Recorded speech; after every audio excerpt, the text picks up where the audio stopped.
नमस्ते भाई। उम्मीद करता हूं आप सभी बिल्कुल ठीक होंगे और आप सभी को होली की हार्दिक हार्दिक शुभकामनाएं। ठीक है। होली इस बार आपके जीवन में वो रंग डाले जो रंग आप चाहते हैं, जो आपके सपने हैं, जिसके लिए आप इतने लंबे समय से मेहनत कर रहे हैं। ठीक है, वो रंग आपके जीवन में घुल जाए और जिस सिलेक्शन की तलाश में आप हैं वो सिलेक्शन आपको मिल जाए, जो सफलता आप चाहते हैं वो सफलता आपको मिल जाए। ठीक है, ऐसी मेरी कामना है भगवान से कि आपके साथ चीजें बहुत अच्छी हो। ठीक है, रंग वही हो जो आप चाहते हैं। ठीक है, तो चलो बहुत बढ़िया तरीके से, एक अच्छे तरीके से होली के बारे में आप समझते हैं। देखो, होली के रिलेटेड कुछ बातें होती हैं कि भाई आज की वीडियो में हम दो तीन बातें होंगी कि होली क्यों मनाते हैं, इसके पीछे का सिग्निफिकेंस क्या है। ठीक है, कब मनाते हैं इसके बारे में चर्चा, और होली को भारत के अलग अलग क्षेत्र में अलग अलग नाम दिए जाते हैं, वो नाम क्या है। छोटा सा वीडियो जो आपके लिए बहुत ज्यादा जरूरी है, अगर आप भारत में रहते हैं तो बहुत ज्यादा जरूरी है। ठीक है, ताकि अगर कोई आपसे पूछ ले तो आप उसको कम से कम बता दें, और जो हमारी गौरवमयी संस्कृति है उसकी रक्षा करने में आप भी एक अपना जो कदम है वो आगे बढ़ाएं। इसी मुहिम के साथ मैं इस वीडियो को आगे बढ़ा रहा हूं, और अब मैं आपको बता देना चाहूंगा कि होली भारत के पवित्रतम और सबसे प्रसिद्ध त्योहारों में से एक है। कोई घर पहुंचे ना पहुंचे, लेकिन होली के दिन हर कोई घर जरूर पहुंचता है। ठीक है, तो उसी को बताते हुए हम सबसे पहले बात करते हैं कि आखिरकार ये हमारा रंगों का त्योहार आखिरकार क्यों मनाया जाता है। तो अगर हम बात करें, कुछ आपके फैक्ट्स आपको देखने को मिलते हैं कि भाई ये आपकी सतयुग से रिलेट करते हुए फैक्ट हैं जो हमारे उपनिषदों के अंदर उल्लेखित हैं। तो इसमें एक जानकारी दी जाती है, जब सतयुग चल रहा था तो भगवान विष्णु के टोटल 10 अवतार हैं। तो 10 अवतार में से जो चौथे अवतार थे भगवान नरसिंह, उनका जो जीवन है वो उत्पन्न होता है। और ये होता कैसे, उसके पीछे का कारण समझिए। एक भक्त प्रहलाद हैं जिनके पिता हिरण्यकश्यप हैं, जो कि एक राक्षस कुल से बिलोंग करते हैं। तो यहां पे भक्त प्रहलाद जो हैं वो हमेशा प्रभु हरि का नाम लेते रहते हैं कि भगवान विष्णु भगवान विष्णु।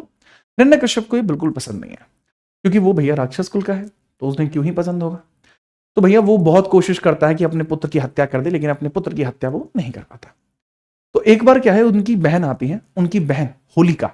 होलिका को भगवान ब्रह्मा से वरदान प्राप्त था कि वो जल नहीं सकती, जिस कारण से वो कहती है कि ठीक है, हम एक चिता चलाते हैं और उसमें मैं प्रहलाद को बिठा लूंगी, मैं तो जलूंगी नहीं, प्रहलाद जल जाएगा। अब भाई इन्हें क्या बताते कि भक्त प्रहलाद के ऊपर सीधा नारायण जी का हाथ है।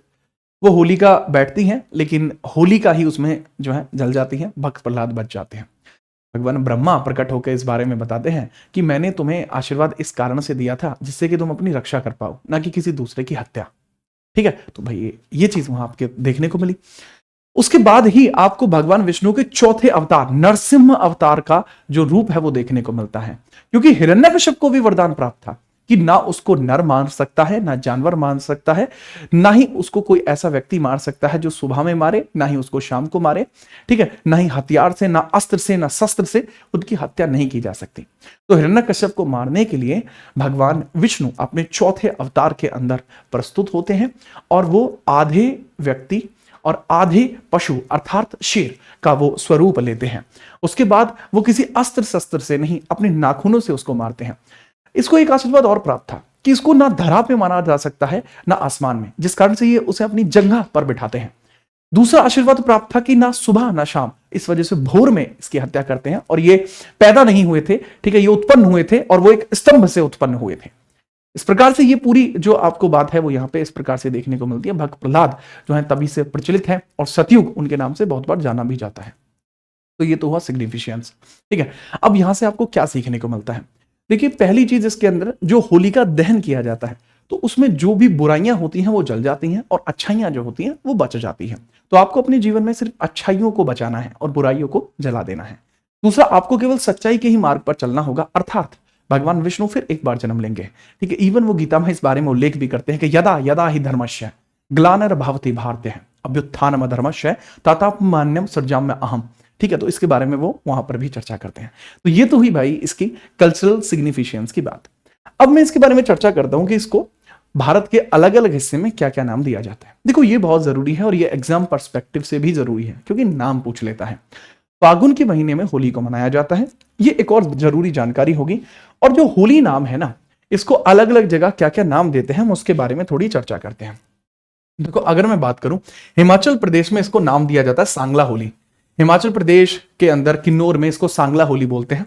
उत्तराखंड में इसको काहिला खड़ी या बैठाकी होली बोलते हैं। कुछ जगह कुमायूनी होली भी बोलते हैं। ठीक है, पंजाब के अंदर आनंदपुर साहिब में इसको होला मोहल्ला बोलते हैं। हरियाणा के अंदर Uttar Pradesh western side majorly यहां इसको दुल्हंडी का नाम दिया जाता है। राजस्थान में रॉयल होली होती है। हमारे जो उत्तर प्रदेश में मथुरा बरसाना ये वाला क्षेत्र, यहां लठमार होली होती है। वेस्टर्न में दुल्हंडी होती है। ठीक है, फगुआ होता है बिहार में। फगुआ जो होता है बिहार के अंदर, यहां फगुआ नृत्य भी होता है और यहां पर फगुआ त्योहार भी है। ये बिल्कुल होली की तरह मनता है, रंगों का त्योहार है जी। इसके बाद अगर मैं बात करूं बाकी जैसे एरियाज हैं अपने, जैसे मणिपुर के अंदर याओशांग होता है। याओशांग कितने दिन का होता है? Yaoshang is 5 day festival. हमारे यहाँ तो एक ही दिन में बनता है, याओशांग 5 दिन में बनता है मणिपुर में। इसके अलावा असम में इसको पाखुआ बोलते हैं, पाखुआ फेस्टिवल बोलते हैं।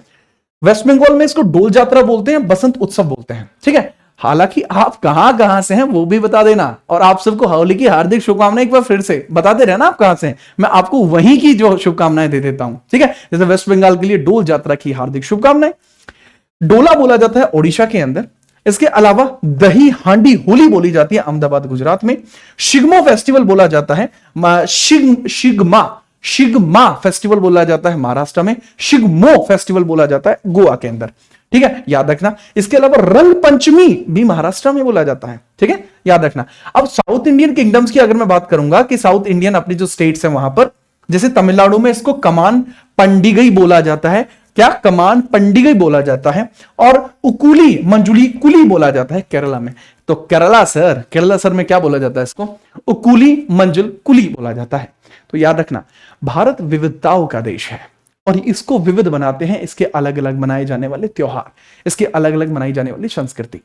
सब में रंगों का प्रयोग होता है और ये होली की भांति होते हैं। ठीक है, याद रखना। तो ये कुछ चीजें आपको इस प्रकार से देखने को मिलती हैं। ठीक है, आपके यहां पर होली को कैसे सेलिब्रेट किया जाता है, उसमें क्या एक बहुत इंपॉर्टेंट सा बड़ा विशेष सा रीति रिवाज होता है, कमेंट में जरूर लिखना। और इसी के साथ आप सभी को होली की हार्दिक शुभकामनाएं। अच्छे से होली मनाइए और बेहतरीन ढंग से भारत की इस संस्कृति को, भारत की इस विविधता को आगे बढ़ाइए, क्योंकि हम ही वो हैं जो भारत की संस्कृति की रक्षा करेंगे, इस संस्कृति को बढ़ावा देंगे। ठीक है, मिलते हैं सीधा क्लासेस में, तब तक के लिए जय हिंद, वंदे मातरम।